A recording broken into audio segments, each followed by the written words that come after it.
జైన్ దోస్తో, నేను మీ Anjaneyulu army warriors defence academy Narayanpet. అయితే పోలీస్ స్టేషన్లో మీ పైన కంప్లైంట్ ఉంటే మీకు పోలీస్ క్లియరెన్స్ సర్టిఫికేట్ వస్తుందా రాదా అనేది చాలామంది విద్యార్థులు అడుగుతూ ఉన్నారు. అయితే పోలీస్ స్టేషన్లో మీ పైన కంప్లైంట్ ఉంటే అది నో ప్రాబ్లం. ఎప్పటిదాకా అంటే మీ పైన ఎఫ్ఐఆర్ కానంత వరకు.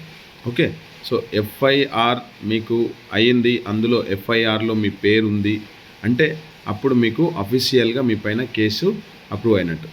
సో దాని తర్వాత మీకు కంప్లైంట్లో మీ పేరు ఉందని అంటే మీకు ఎలాంటి ఇబ్బంది ఉండదు. సో అది కంప్లైంట్ వరకే, అది అన్అఫీషియల్గానే ఉంటుంది కాబట్టి మీరేం భయపడాల్సిన అవసరం లేదు. ఓకే, దీనిపైన ఇంకేమన్నా వివరాలు కావాలి, ఇంకేమైనా అనుమానాలు ఉన్నాయంటే మా లీగల్ అడ్వైజర్ అడ్వకేట్ గారు కూడా ఉన్నారు, ఆయనతో కూడా మీరు మాట్లాడవచ్చు. మీకు ఏదైనా సందేహాలు ఉంటే కంపల్సరీగా ఫోన్ చేసి తెలుసుకోండి. Thank you. జై హింద్.